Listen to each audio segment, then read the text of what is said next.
Welcome active city news. ప్రభుత్వ యంత్రాంగాన్ని ప్రజలకు చేరువ చేసి వారి సమస్యలను సత్వరం పరిష్కరించడమే ప్రజా సమస్యల పరిష్కార వేదిక కార్యక్రమం లక్ష్యమని మంత్రి నాదెండ్ల మనోహర్ తెలిపారు. సోమవారం కొల్లిపరలో ప్రజా సమస్యల పరిష్కార వేదిక కార్యక్రమాన్ని నిర్వహించారు. మంత్రి నాదెండ్ల మనోహర్ కార్యక్రమంలో పాల్గొని అర్జీదారుల నుండి స్వయంగా అర్జీలను స్వీకరించారు. ఉదయం నుండి సాయంత్రం వరకు జరిగిన ఈ కార్యక్రమంలో పెద్ద సంఖ్యలో ప్రజలు పాల్గొని వారి యొక్క సమస్యలను వినతుల రూపంలో మంత్రి నాదెండ్ల మనోహర్కు తెలిపారు. ఈ సందర్భంగా మంత్రి నాదెండ్ల మనోహర్ మాట్లాడుతూ ఈ కార్యక్రమంలో వచ్చిన వినతులకు 7 రోజుల్లో అర్జీదారునికి జవాబు తెలియపరచడంతో పాటు సమస్య పరిష్కారానికి కృషి చేస్తామని తెలిపారు. సంక్షేమంలో కానీ ప్రజల సమస్యల పరిష్కారంలో కానీ ఎక్కడా రాజీ పడే ప్రసక్తి లేదన్నారు. గతంలో తాను శాసనసభ్యునిగా ఉన్నప్పుడు కొల్లిపరలో అనేక అభివృద్ధి కార్యక్రమాలు చేపట్టడం జరిగిందని, గత 10 సంవత్సరాలలో అవి పాలకుల నిర్లక్ష్యానికి గురయ్యాయని చెప్పారు.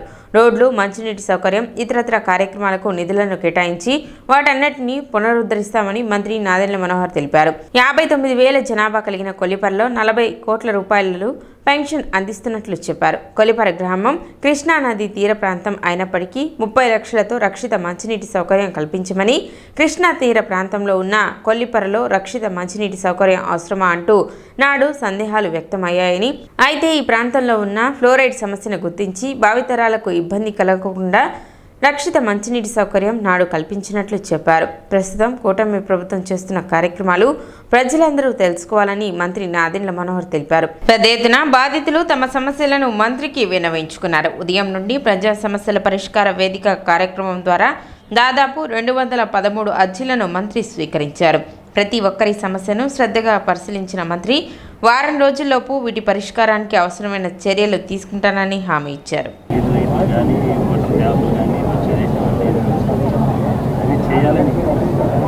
సహకరిస్తే తప్పకుండా ఓకేనా?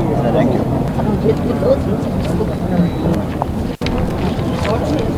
గ్రామ సచివాలయం నుంచి ఎవరు రాలేదా మీ దగ్గరికి? ఏం చెప్తారు దేని గురించి మీరు పెట్టేది ఇప్పుడు?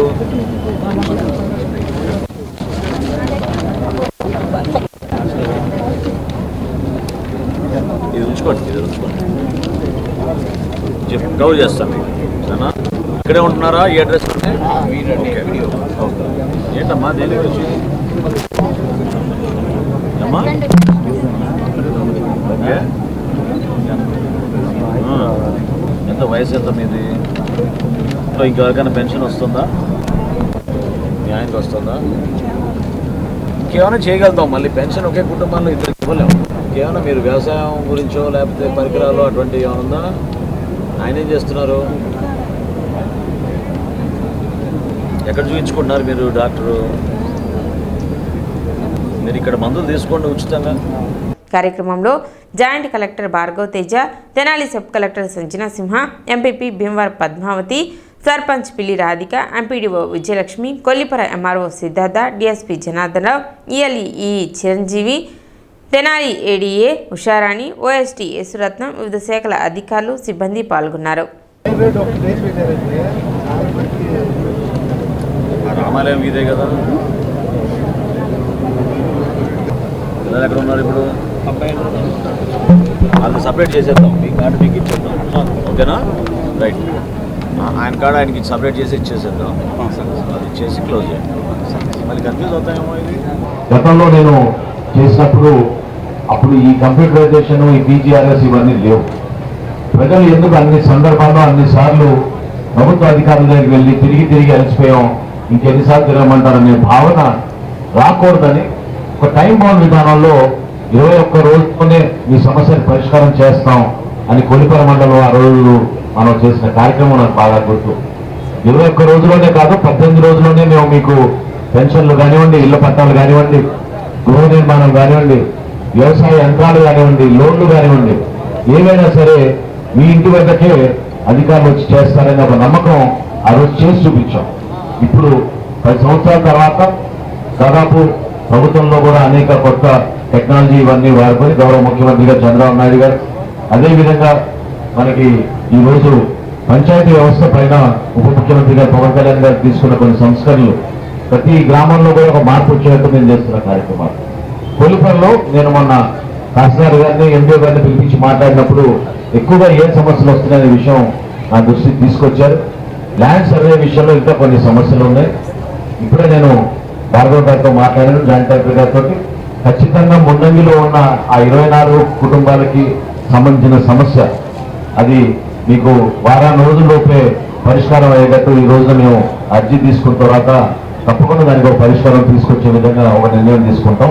ఎవరైతే గృహ నిర్మాణం కోసం ఎదురు చూస్తున్నారో వాళ్ళందరికీ కూడా వచ్చే నెలలోపే గృహ నిర్మాణం చేసుకునే విధంగా అధికార యంత్రాంగాన్ని అప్రమత్తం చేసి గతం నుంచి కొన్ని పెండింగ్ లో ఉన్న పొజిషన్ సర్టిఫికెట్లు పీసీలు అంటారు వాటిని, అవి రెవెన్యూ సిబ్బంది దగ్గర ఎక్కడ ఏ గ్రామాల్లో ఉన్నా కూడా ఆ పొజిషన్ సర్టిఫికెట్లు అన్ని కూడా తక్షణమే జారీ చేసేటట్టు కొన్ని చర్యలు తీసుకుంటాం. మనం మున్నగి దగ్గర వలభాపురం దగ్గర అనేక సందర్భాల్లో రైతుల్ని కలిసినప్పుడు నేను మాట ఇచ్చాను. కొలిపల్లిలో కూడా ఖచ్చితంగా ఈ సంవత్సరం ఈ వేసవి కాలంలోనే దాదాపు 10 కోట్ల రూపాయలకి మనం డొంక రోడ్లు నిర్మాణం చేసుకునేటట్టు నేను నిధులు తీసుకొచ్చాను. ఏ గ్రామాల్లో ఏ డొంక రోడ్లు ప్రాధాన్యత ఇచ్చి చేసుకోవాలి, ఎక్కువ మందికి రైతులకి ఏది ఉపయోగపడుతుందో ఆ రోడ్ల పైన దృష్టి సారించేటట్టు నేను మీ అందరితో కలిసి సంప్రదించి ప్రతి గ్రామాల్లో కూడా అభివృద్ధి జరగాలి, రైతాంగానికి మంచి జరగాలని ఆలోచనతో చేస్తున్న కార్యక్రమం. ఖరీఫ్ మాసంలో ఆంధ్రప్రదేశ్లోనే కాదు దేశంలో ఎక్కడ జరగని విధంగా మనం మొట్టమొదటిసారి ధాన్యం కొనుగోలు చేశాం. ప్రభుత్వం నుంచి రైతుల ఖాతాల్లోకి 24 గంటల లోపే మీకు మీరు అమ్మిన ధాన్యాన్ని డబ్బులు ఇమీడియట్ గా జమ చేసేట్టు ఒక అద్భుతమైన కార్యక్రమం చేశాం. ఖరీఫ్ రబీ మాసం 2 కలుపుకొని ఆంధ్రప్రదేశ్లో ఈ రోజు వరకు మేము రైతుల ఖాతాలో జమ చేసింది 12,000 కోట్ల రూపాయలు. మీ ఖాతాలో ప్రభుత్వంలో జమ చేసిన దాఖలాలు గతంలో ఎక్కడా లేవు. మీకు పండిస్తున్న భూముల్లో వ్యవసాయ రంగంలో కూడా కొన్ని సంస్కరణలు తీసుకురావాలి.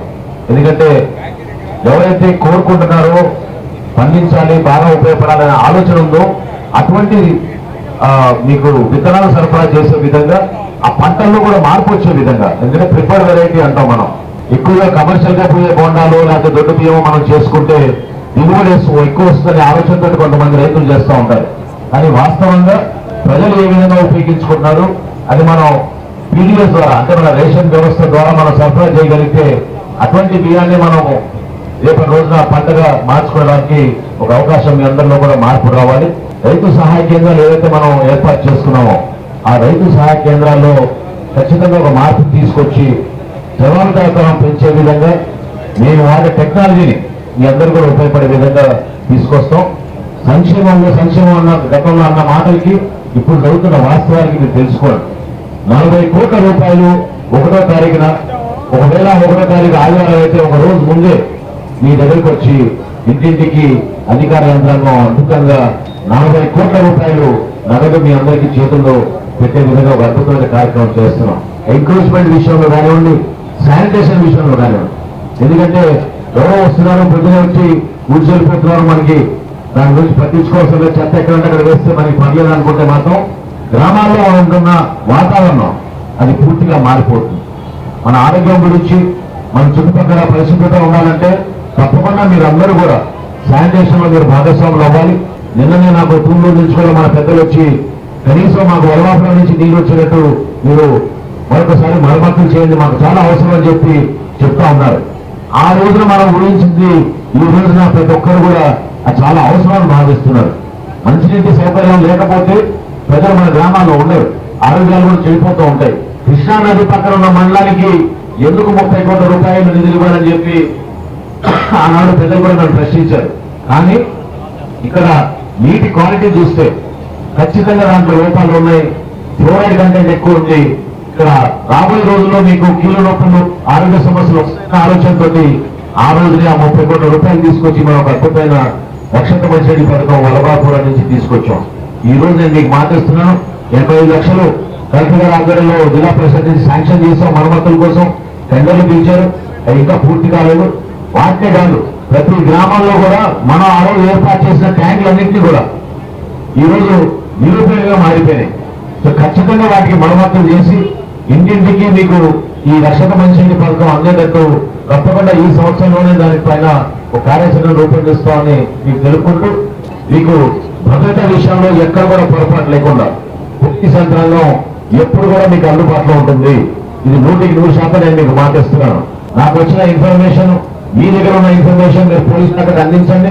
నెల రోజుల్లోపే పులిపేర మండలంలో ఎట్టి పరిస్థితుల్లో కూడా ఈ గంజాయి అమ్మే వాళ్ళు కానీ గంజాయి విక్రయించే వాళ్ళు ఎవరున్నా సరే వాళ్ళ పైన చాలా బలంగా కేసులు పెట్టి తీసుకెళ్లే వాళ్ళని జైల్లో పెట్టే పరిస్థితి 100% పోలీసు వ్యవస్థ నుంచి ఉంటుందని మీకు ఈ సందర్భంగా మాటిస్తూ, మామూలుగా మండల స్థాయిలో కానీ లేకపోతే జిల్లా స్థాయిలో కానీ ఆఫీసుల్లో ఈ వేదికని కండక్ట్ చేయడం జరుగుతుంది. అయితే ఈరోజు మంత్రి గారి చొరవతో మనము ఈరోజు మీ అందరి మధ్యనే ఇక్కడికి వచ్చి మీ సమక్షంలోనే మీతోనే మీ వద్దనే ఈ సమస్యల అర్జీలని స్వీకరించాలి అని వారు సార్ సంకల్పించారు. ఇప్పుడే చెప్తున్నారు 2010లో కూడా ఇటువంటి కార్యక్రమం చేస్తే చాలా మంచి స్పందన వచ్చింది, చాలా క్వాలిటేటివ్గా మంచిగా మేము చేయగలిగామని చెప్పారు. ఈరోజు కూడా అందుకనే దాన్ని దృష్టిలో పెట్టుకునే మండల స్థాయి అధికారులు జిల్లా స్థాయి అధికారులు అందరూ కూడా ఇక్కడే ఉన్నారు మనందరి మధ్యనే. సో అర్జీలు ఇచ్చిన వెంటనే సార్ గారి డైరెక్షన్స్ ప్రకారము ఇవన్నీ కూడా అత్యంత ప్రయారిటీ మీద వ్యక్తిగతన మనం సాల్వ్ చేయడానికి చర్యలు తీసుకుంటామని తెలియజేస్తూ, తహసీల్దార్ కార్యాలయంలో జరిగిన ప్రజా సమస్యల పరిష్కార వేదిక కార్యక్రమానికి 6 అర్జీలు వచ్చినట్లు తహసీల్దార్ గోపాలకృష్ణ తెలిపారు. విద్యుత్ సమస్యలకు సంబంధించి 2, సర్వేకు సంబంధించి 4, మొత్తం 6 అర్జీలు వచ్చాయని, వచ్చిన అర్జీలను నిర్ణీత సమయంలో పరిష్కరించడం జరుగుతుందని తహసీల్దార్ గోపాలకృష్ణ తెలిపారు.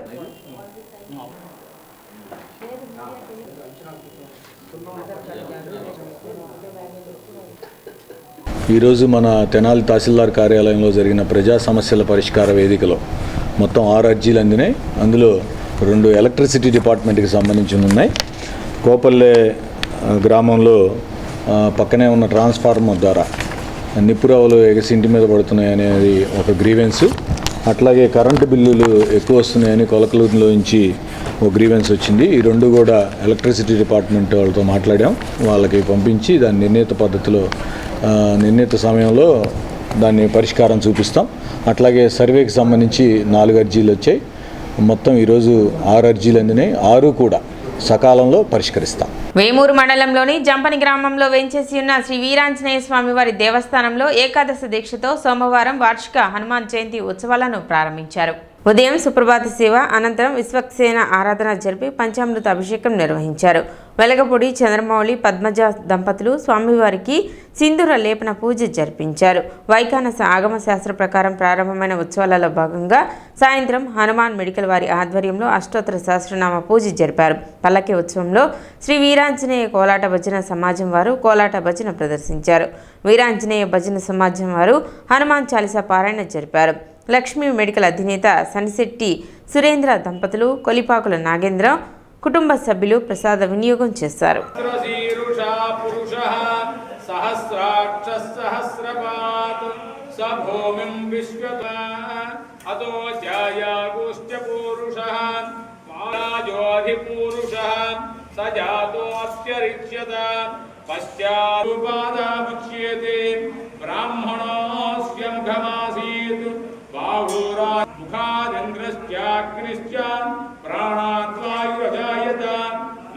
ఇండియా పాక్ కాల్పులలో మృతి చెందిన జవాన్ మురళీ నాయక్ సంతాప సభ స్థానిక 12వ వార్డులో నిర్వహించారు. 12వ వార్డు తూర్పు కాపు సంఘం ఆధ్వర్యంలో మురళీ నాయక్ చిత్రపటానికి పూలమాలలు వేసి నివాళులు అర్పించారు. కార్యక్రమంలో పెరుగు కోటేశ్వరరావు, చాపల వెంకటేశ్వరరావు, రమణ, లక్ష్మీనాయుడు, సురేష్, ఇగ్నాడ లక్ష్మీనాయుడు, కె రామకృష్ణ, శ్రీనివాస్, అప్పలనాయుడు తదితరులు పాల్గొన్నారు.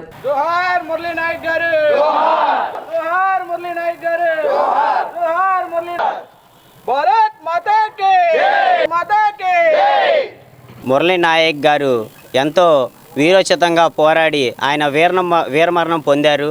ఆయనకి సానుభూతిగా మేము మా వార్డు తరపు నుంచి కులాలకి మతాలకి అతీతంగా మేము ఆయనకి సంతాపం తెలియజేయాలని చెప్పని మేము ఈ రకంగా కార్యక్రమాన్ని ఏర్పాటు చేశాము.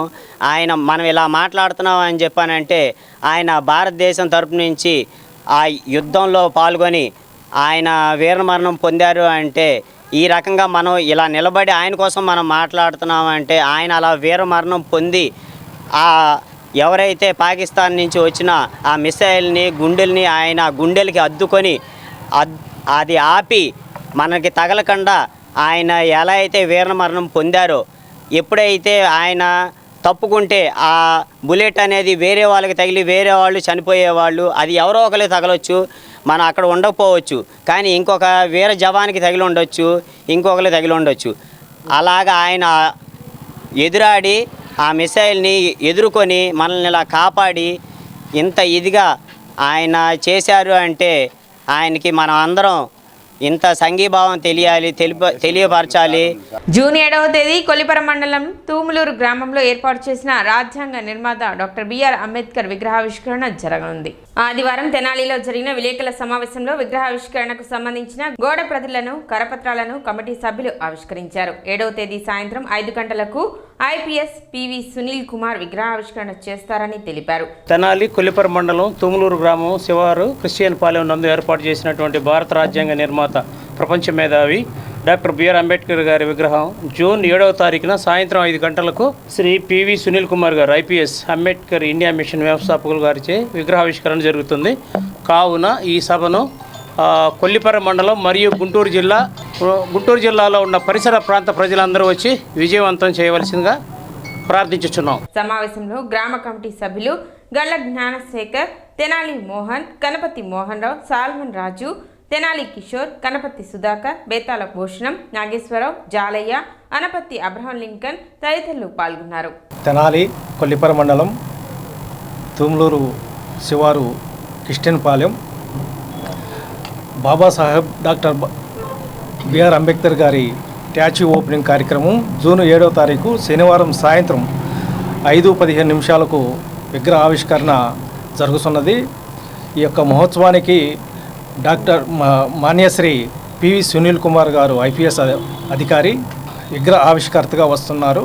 కనుక మన దళితులైన ప్రతి ఒక్క బిడ్డ ఈ యొక్క కార్యక్రమానికి గుంటూరు జిల్లా నుంచి, రాష్ట్రాల నుంచి అందరూ వచ్చి ఈ యొక్క కార్యక్రమాన్ని జయప్రదం చేయవలసిందిగా కోరుతున్నాము.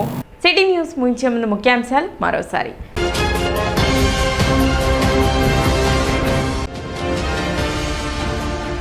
కొల్లిపరలో జరిగిన ప్రజా సమస్యల పరిష్కార వేదిక కార్యక్రమంలో అర్జీలను స్వీకరించిన మంత్రి నాదెండ్ల మనోహర్.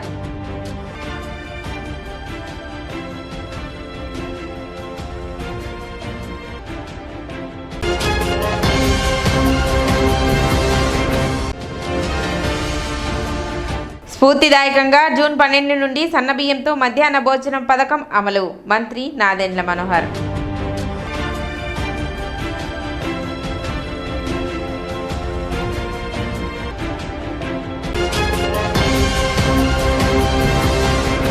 సిటీ న్యూస్ ఇంతటితో సమాప్తం. నమస్కారం.